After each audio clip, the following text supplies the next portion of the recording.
شکریہ. کوئی آپ لوگ انمیوٹ کر سکتے ہیں، کوئی کویسچن ہو ٹاپک سے ریلیٹڈ ہو وہ بھی ہے، اور اگر کوئی ان ریلیٹڈ ہے اس کو بھی آپ. السلام علیکم. وعلیکم السلام. ظاہر کروں میں اصل میں آپ کی بات میں ایک چیز میرے ذہن میں تھی کہ جو آپ نے دین اور دنیا کا جو ذکر کیا ہے، تو میں آپ کی اس میں فردر انڈورسمنٹ چاہتا ہوں کہ میں خود ذہنی طور پہ اسی فارمیٹ پہ چل رہا تھا، تو میری اور کریکشن بھی ہو جائے گی آپ کے جواب سے، کہ جو عبادت کا ہمارا ہے فارمیٹ، جو ہمیں چیزیں بتائی گئی 5 وقت کی نماز ہے یہ، تو اس کے بعد ہم پھر سیاست کو بھی ٹائم دیتے ہیں، پھر ہم اور بھی دنیا کے معاملات کو بھی دیکھتے ہیں، کوئی دوستوں کو بھی ملتے ہیں، کوئی رشتہ داروں کی طرف بھی جاتے ہیں، کسی کی بیماری کو بھی اٹینڈ کرتے ہیں. تو یہ پھر سارا وہ اگر ہم اس کو حلال فارمیٹ پہ رکھتے ہیں تو کیا یہ پھر ساری عبادت کے ہی زمرے میں آئے گی بات، اور ہمارا میٹر آن ہے پورا اس فارمیٹ کے اندر؟ جی یہی بات تو اسلام کہنا چاہ رہا ہم سے، جی کہ ہم صرف 2 کام کر لیں، کہ اللہ کی رضامندی کی نیت کر لیں، جی اور اللہ کے نبی کے بتائے ہوئے طریقے کے مطابق اس کو کام کر لیں، وہ عبادت ہو گئی. جی جی یعنی اب جب حدیث یہ کہتی ہے کہ مثلا ایک آدمی، حدیث میں آتا ہے کہ ایک آدمی اس نے کہا کہ بھئی تم اگر بیوی سے تعلق بناتے ہو تو یہ بھی اجر کی چیز ہے، تو انہوں نے کہا یہ کوئی بات ہوئی؟ یعنی یہ تو ہماری ایک سیکسول ڈیزائر ہے، اس کو ہم کر رہے ہیں، تو اس میں کیا؟ تو انہوں نے کہا اگر یہ تم صحیح طریقے سے نہیں کرتے، حلال طریقے سے کرتے تو گناہ ہوتا کہ نہیں ہوتا؟ تو کہا، تو کہا جب تم نے صحیح طریقے سے کیا تو اللہ تعالیٰ کا عبادت ہو گئی. جی تو کہنے کا مطلب یہ کہ اصل میں ہمارے یہاں جو بڑی خرابی پیدا ہوئی ہے وہ یہیں سے کمزوری پیدا، جو آپ نے لفظ استعمال کیا، میں اسی کو خاص طور سے ہائی لائٹ کرنا چاہتا ہوں کہ ہمارے یہاں دین و دنیا کی کوئی تصور نہیں ہے. میں آپ کو ایک مثال دوں، حدیث شریف میں بڑی آپ نے پڑھی ہوگی، بہت واضح حدیث ہے وہ، کہ قیامت کے دن جن لوگوں کا سب سے زیادہ پہلے حساب ہوگا ان میں سے 3 لوگ ہوں گے. تو آپ سوچئے، آپ ایک مالدار، ایک مجاہد اور ایک عالم، 3. جب اللہ تعالیٰ اس سے پوچھے گا مالدار سے تم نے کیا کیا، صاحب اللہ آپ کی راہ میں میں نے خوب لٹایا جو دیا تھا آپ نے. کہ جھوٹ بولتے ہو، تم نے شہرت کی خاطر سب کیا تھا، میرے لیے نہیں کیا تھا. اور اس کا کیس جیسے نا فائل بند کر دیا اس کی. مجاہد سے پوچھا کہ میں تو آپ کی راہ میں جان دے دی، تو اس نے کہا نہیں تم نے صرف اس لیے کیا تھا تاکہ تمہیں بہت بڑا بہادر اور بڑا تمہیں مطلب یہ وہ کیا جائے، اس کا بھی فائل ختم. تیسرے نمبر پہ عالم سے پوچھا، تو نے کہا صاحب میں تو آپ کی خاطر قرآن پڑھایا اور یہ کیا اور وہ کیا. اس نے کہا نہیں تمہیں صرف مطلب یہ ہے کہ دنیا کی تمہیں تما تھی، لالچ تھی، تم یہ سب کر رہے تھے. کہنے کا مطلب کیا ہوا اس حدیث کا؟ اس حدیث کا مطلب یہ اگر میں نماز جو ہے ریاکاری کے لیے پڑھ رہا ہوں تو وہ عبادت نہیں ہے، حالانکہ وہ عبادت ہے، لیکن جب میں نے اللہ کی خاطر اس کو نہیں کیا تو وہ عبادت نہیں رہی. اور جب میں دنیا کا کوئی کام کر رہا ہوں، مطلب فرض کیے میں ایک درخت لگا رہا ہوں اور میں یہ سمجھ کے لگا رہا ہوں کہ اس کے ذریعے سے انسانوں کی خدمت ہوگی، پرندوں کی خدمت ہوگی، وہ عبادت ہو گئی. تو یہ پوری زندگی کی عبادت اسی معنی میں بنے گی. ہم نے اصل میں عبادت کو محدود کر دیا ہے. ہمارے خانہ یہ بن گیا ہے کہ جو نماز روزہ اور بعض فضائل ہوتے ہیں، نوافل ہوتے ہیں، یہ عبادت ہیں، اور اس کے آگے جب ہم گزر گئے تو وہ کوئی عبادت نہیں رہی. اور اسی سے ہمارے ہاں پھر مطلب یہ تقسیم ہو گئی کہ صاحب یہ علم دین ہے، یہ علم دنیا ہے. یعنی اگر آپ سائنس پڑھ رہے ہیں تو علم دنیا ہو گیا، اور آپ فقہ حدیث پڑھ رہے ہیں تو علم دین ہو گیا. حالانکہ بات یہ ہے کہ اگر آپ سائنس پڑھیں گے اور اس کے ذریعے سے دین کی خدمت کریں گے تو وہ بھی علم دنیا ہوگا، علم دین ہوگا. جزاک اللہ. ڈاکٹر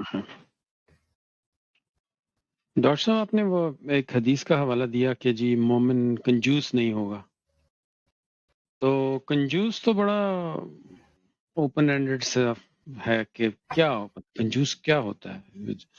جو ہم تو کہتے ہیں حکمت سے خرچ کرتا ہے یہ بندہ اپنا مال، اور وہ اگر نہ حکمت ہو تو اسراف میں لے آتے ہیں. مطلب یہ تو بڑا سبجیکٹو سا ہے، اس کو کیسے ڈیفائن کریں گے؟ اس کو ڈیفائن آپ ایسے کریں گے کہ مثلا فرض کہ میں ایک مثال دوں کہ مثلا میرے پاس میری جیب میں 10 روپے ہیں اور مجھے کوئی ضرورت ہے جو میرے فرض کی ہوتا ہے 4-5 روپے میں کام ہو جائے اس کا، اور کسی آدمی کو ضرورت پڑ گئی تو میں نے یہ کہا کہ بھائی بات یہ ہے کہ ٹھیک ہے میرے پاس 5 میں کام ہو جائے گا، یہ 5 آپ لے لیجئے مثلا. اور ایک یہ ہے کہ میرے جیب میں 100 روپے پڑے ہوئے ہیں، مجھے ضرورت بھی نہیں ان کی. کسی نے مجھ سے پوچھا کہ صاحب میری تو جیب خالی ہے اور میرے پاس تو اصل میں وہ فلاں صاحب کو دینا تھا، میں اس کے لیے جا رہا تھا. میں ایک مثال دے رہا ہوں، تو ایک جھوٹ بھی بول رہا ہوں، بہانہ بھی بنا رہا ہوں، اور جو حاصل حقیقت ہے وہ بھی ظاہر نہیں کرنا چاہ رہا. تو یہ تو ہو سکتا ہے کہ ایک آدمی یہ کہے کہ بھائی میرے پاس 5 ہی روپے دینے کے لیے تو زیادہ نہیں ہے، مثلا جو بھی اس کی ضرورتیں ہیں اس میں 100 روپے اس کے پاس ہے، 5 روپے تمہارے لیے دے سکتا ہوں. اور ایک یہ کہ آدمی کے پاس 1000 روپے ہیں لیکن دینے کو دل نہیں چاہ رہا اس کا. تو یہ والی کنجوسی جو ہے وہ اس معنی میں ہو رہی ہے کہ وہ آدمی جو بات ہے وہ جھوٹ بھی بول رہا ہے اور اس کا مطلب دل دکھ رہا ہے دینے میں، مطلب اس کو. اور یہ بھی ہو رہا ہے کہ اللہ تعالیٰ اس سے کہہ رہا ہے میں تم سے سب نہیں مانگ رہا لیکن تم اس کا ایک لقمہ ہی دے دو اس کو. تو جو اس کو عربی میں ایک محاورہ ہے کہ الجود من الموجود، کہ سخاوت اتنی کرو جتنی تمہارے پاس موجود ہے، یعنی جو گنجائش ہے.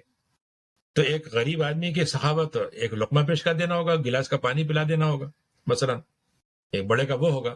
تو اس لحاظ سے مومن کا مطلب جو اصل مسئلہ ہے وہ یہ ہے کہ جتنا وہ کر سکتا ہے اس کو نہیں روکتا وہ.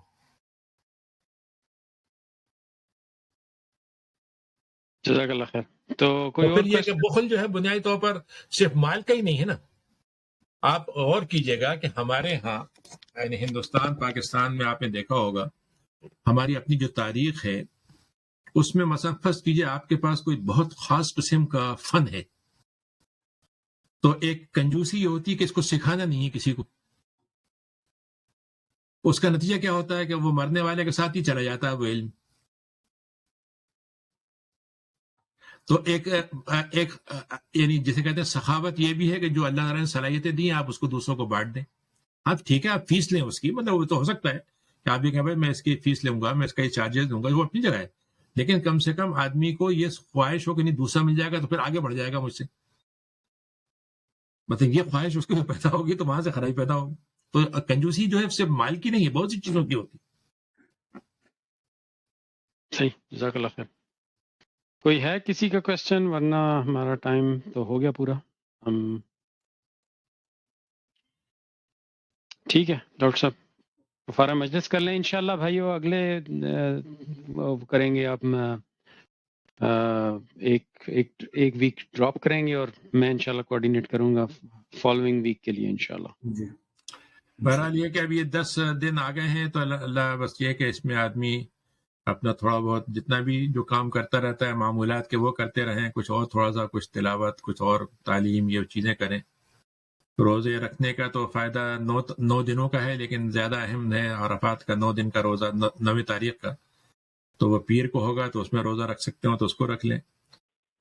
جو لوگ قربانی کر سکتے ہیں یہاں پہ وہ یہاں کر لیں، جو نہیں کر سکتے ہیں وہ کہیں اور دے دیں. اور کسی کو اگر مثلا مسئلہ ہو تو جو ریلیف وغیرہ کے ذریعے سے مختلف ملکوں میں جاتی ہیں وہاں بھیج دیں. تو یہ بھی ایک نیکی ہے. عید کا دن یقیناً اللہ تعالیٰ آسان کر دے اور کچھ حالات اگر بدل جاتے ہیں تھوڑی سی سنا ہے کہ اور کچھ رخصت مل جائے گی، گنجائش مل جائے گی تو امید یہ ہے کہ عید کم سے کم نمازیں ہم پڑھ سکیں گے، کچھ میل جول بھی ہو سکے گا. تو اس کا بھی ایک ہمیں فائدہ اٹھانا چاہیے.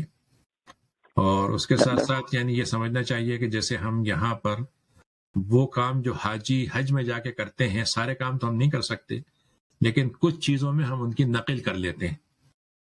تو اس میں ایک سب سے بڑی جو نقل ہے وہ وہی ہے، ایک تو عید منانے کی ہے اور دوسری قربانی کرنے کی ہے. یہ 2 چیزیں ہیں. اور تیسرا یہ ہے کہ جو لوگ قربانی کرتے ہیں وہ اپنے بال اگر نہیں کٹواتے ہیں تو جیسے احرام میں آدمی بال نہیں کٹواتا تو اس کی نقل کر لیتے ہیں. تو یہ چند چیزیں ہیں جو ملت ابراہیمی اور سنت ابراہیمی بھی ہے اور نبی کریم صلی اللہ علیہ وسلم کی سنت بھی ہے.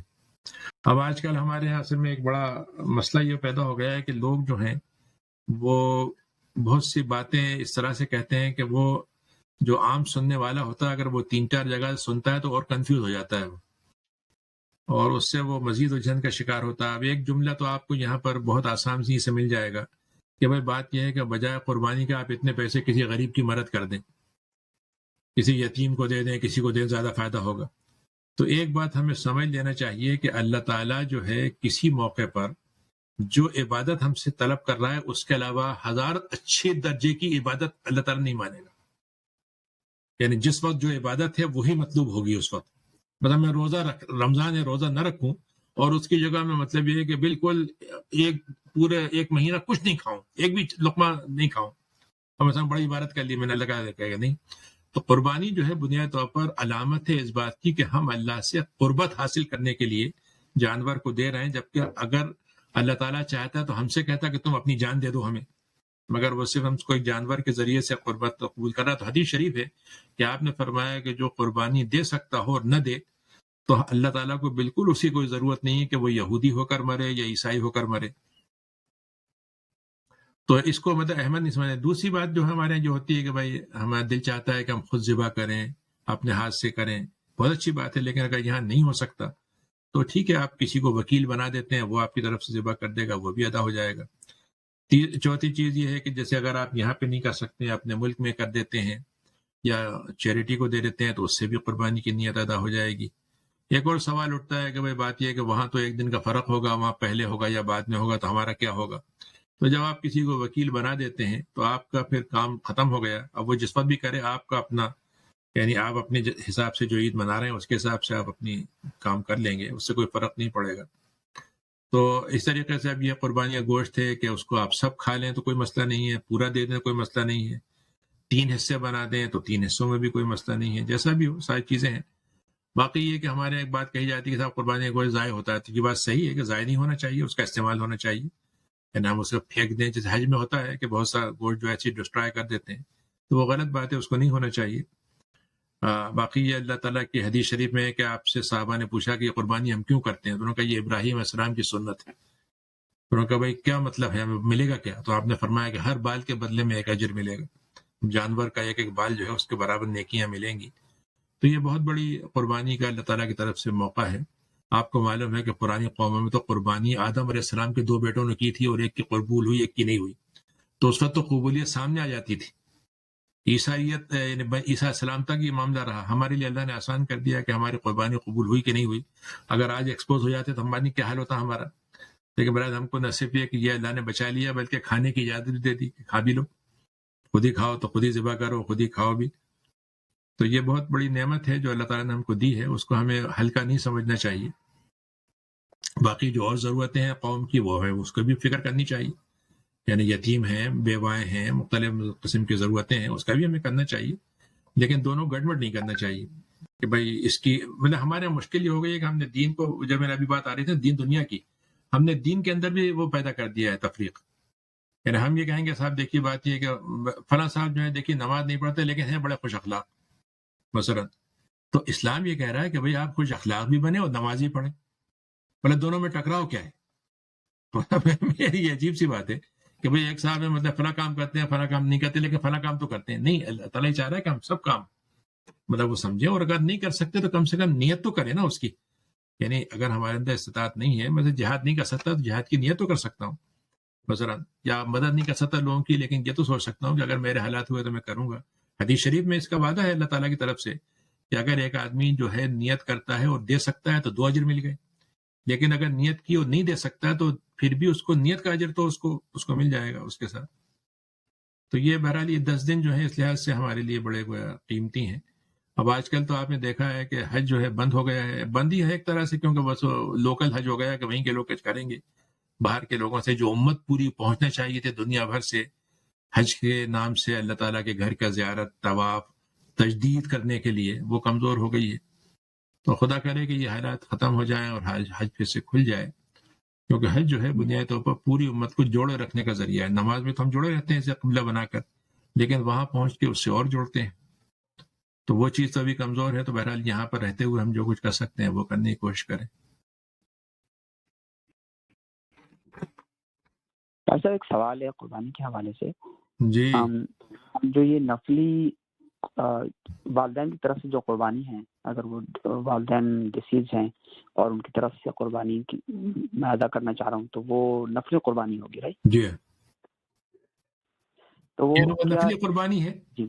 اور چونکہ ہمارے ہاں یہ اصول طے ہے کہ بدن کے ذریعے سے جب ہم عبادت کریں گے وہ تو ہماری ہوگی، لیکن مالی عبادت ہم کسی کی طرف سے کرتے ہیں تو اس کو بھی اس کا ثواب ملتا ہے.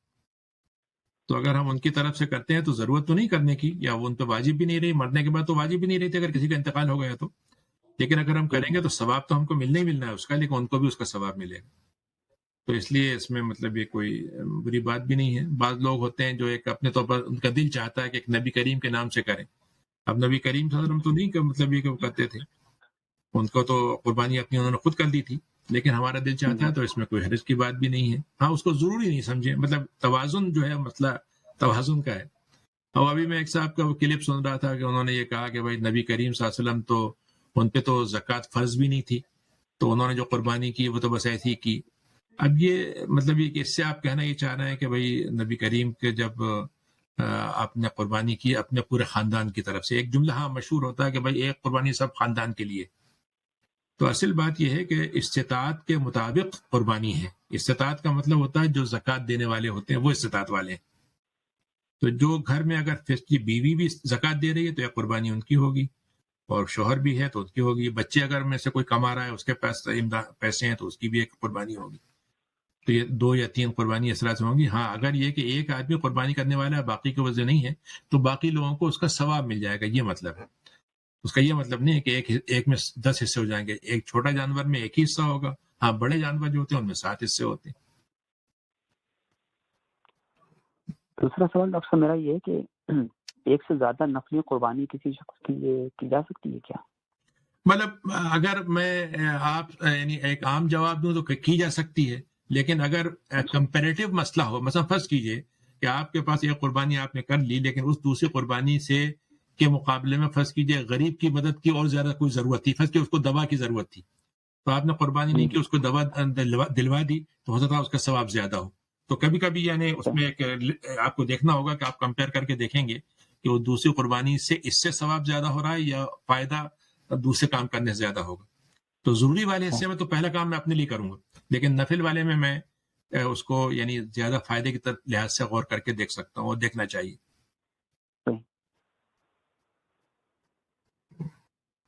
جی تو